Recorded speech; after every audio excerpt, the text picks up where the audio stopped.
I was addressing the complications of fractures. We made it through infection, and the primary way to determine infection is elevation of temperature, either systemically through where we just use a thermometer and take someone's temperature, or local warmth at the area where the injury occurred. Redness was another way to just distinguish that. The next thing we're going to talk about is fat embolism. The reason that dogs enjoy gnawing on bones is because the marrow part of bones contain a lot of fat. And so it's very nourishing if the dogs can get down to that marrow and suck it out. So that's why a dog will prefer a fresh bone as opposed to an old dry bone where that doesn't have any more marrow. So what happens when we have a fracture, especially if it's a compound fracture where it's crushed or broken in numerous places, is that these fat globules that are in the marrow are released and they can enter the bloodstream and get stuck somewhere, usually the lungs. And so not only do you have a blockage, which we call a pulmonary embolism, but also they release fatty acids as they deteriorate, which causes inflammation.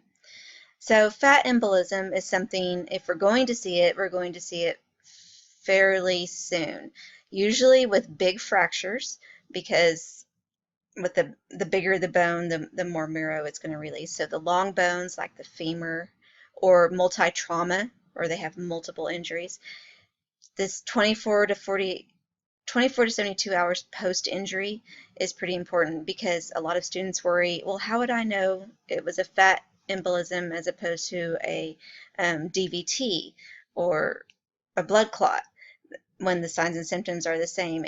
And that's true, the signs and symptoms are the same. It's when it occurs. So if you're having signs and symptoms of a pulmonary embolism pretty soon after the injury, and it's a big fracture like a pelvic fracture or a femur fracture, then you might suspect it's fat embolism. Whereas if it's after 72 hours, then you might think of more along the lines of a blood clot. The best way to prevent this from happening is immobilization. And not only good immobilization, but soon immobilization. So that's why I remember seeing a question somewhere regarding a nurse that's off duty, and this nurse comes upon the scene of an accident of someone who was obviously has a big major fracture, and what's the most important thing to do, and it had to do with immobilization to prevent further injury. So the signs, real similar to what we'd see with a PE or pulmonary embolism caused by a blood clot: respiratory distress, fever, decreased level of consciousness, so if they suddenly got confused or really sleepy. And then this is kind of interesting, this petechiae is how we say that, and it's little red dots, and they might appear like on the chest, and they occur from oxygen starvation, and it's capillaries that are just bursting because they're not getting sufficient oxygen. Treatment other than immobilization would be bed rest, which really is a form of immobilization when you think about it. Handle with care, which is another alternate form of immobilization. When we do have to move them, we're going to move them carefully, and this might be the one case where you don't necessarily want to turn someone Q2 hours on the hour. And then respiratory support like oxygen, because if we do have one of these fat globules get into the lungs, there's really not a lot we can do about it except for just treat the symptoms and hope for the best. I mean, there's not any such thing as a fat busting drug that we can give them that's going to break up the fat globule. Here's the real similar problem to fat emboli, and that's the DVT, or deep vein thrombosis, which results from blood clots. Like the fat emboli, these blood clots can enter the bloodstream and get stuck somewhere, usually the lungs. And as I mentioned in the previous slide, these occur longer post-injury than the fat embolism. And the fat embolism, again, the injury occurs, the crushing bone injury, the marrow or the fat is released and causes a problem right there. With DVT, the primary cause of DVT is immobilization. And so after someone's immobilized for several days, then they can form these blood clots. And so that's why you're going to see the fat embolism occur real soon, 24 to 72 hours, I believe is what my slide said. Since DVT results from the immobility associated with a fracture, we're not going to see the signs and symptoms of problems related to immobility occur until they've been immobilized for several days. So that's why if you have signs and symptoms of respiratory distress after 72 hours, you might be more inclined to suspect this problem rather than the fat embolism. So prevention, early ambulation, anticoagulants like Lovenox, and then the TEDS and SCUDs, which we discussed previously. All of these are going to help prevent the development of DVT or blood clots that result from immobility. The signs are basically the same as what we discussed previously: respiratory distress, fever, decreased level of consciousness, and then these petechiae, which is that little rash that can result. Treatment, again, is going to be the same: respiratory support, start with oxygen, and we might even have to go so far as putting them on a ventilator, just depending on the level. And then some anticoagulants can actually help. It doesn't break up blood clots, but it prevents the blood clots from growing, as opposed to the fat embolism where there's really not much we can do medically. To understand compartment syndrome, we have to first establish in our minds anyway what we're talking about by a compartment. And when you think of a compartment, you can think of like an apartment, or it's a space, and it's a space meant to enclose something. And so we have two problems that can result in compartment syndrome, which is basically we have too much stuff trying to be in too small of a space. So the first one is probably the most obvious thing that would come to your mind, is if we put on a dressing or a cast or splint or something like that that's too tight, and due to the immune reaction they're trying to swell, and they can't swell because we put on the dressing too tight, and so that can cause compartment syndrome. But another type of compartment syndrome that we don't think about is simply the space that's created by our own skin. So if you can imagine, if you've ever had a pretty bad injury and it just swells and swells and swells and your skin starts to hurt. So not only the injury, but your skin, it feels like your skin's being stretched to its maximum capacity and it can't possibly stretch anymore, and you just want to quit swelling. And that's another type of compartment syndrome, is when all of the injury causes so much inflammation and swelling that it exceeds the space that's allowed by our own skin. And so the compartment created by our own skin can make the compartment syndrome. This is a pretty serious problem because it's cutting off our circulation. So treatment must be within 4 to 6 hours, otherwise permanent damage can result. Signs and symptoms are going to be in ways similar to infection, but there's some pretty big ways that we can differentiate compartment syndrome from infection, and I'll explain those. The pain is going to be the same. We had pain on infection and pain in compartment syndrome, and so that's why I said that's not the most discriminating assessment, although you will see that accompanying compartment syndrome. Here we have the big difference. In this case, we're going to have pallor or cyanosis. Pallor just means paleness.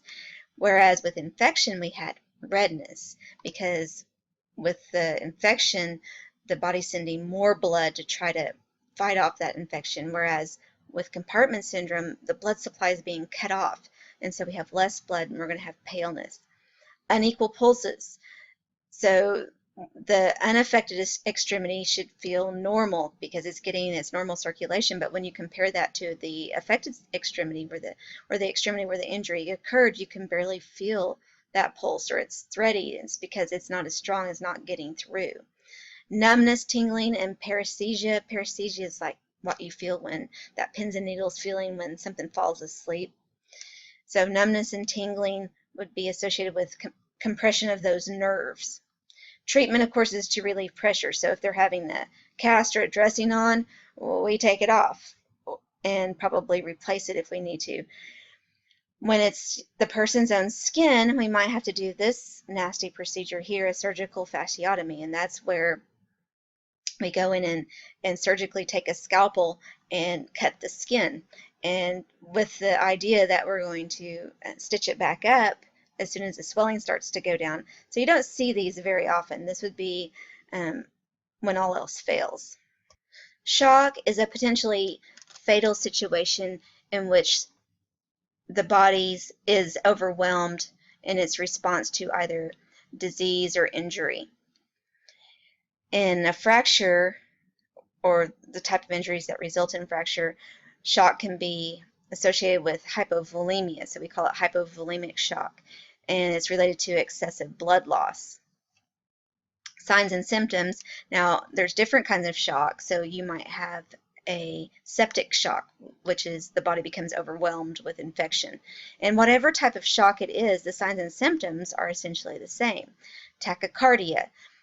And the tachycardia results, and I don't even have it on here, because the blood pressure begins to drop. And as the blood pressure drops, the body tries to compensate by increasing the heart rate so it can still get blood supply to where it needs to be. So tachycardia will feel a real quick, thready pulse.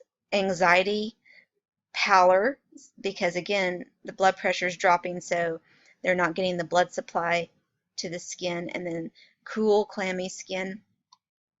Treatment would be to put external pressure on any injury and call the doctor. They may need to go back to surgery, so this would be if their surgical incision started bleeding again. And then to treat the hypovolemia as ordered, we would first need to let the surgeon or the doctor know, and then we can give them either IV fluid or maybe blood replacement, transfusion, that type of thing. Joint stiffness and contractures are another complication that results from the immobility that's related to a fracture. Ways that we're going to treat that is with appropriate positioning, and maybe they get physical therapy, draws up a schedule for them for range of motion exercises that we can do to help avoid the contractures.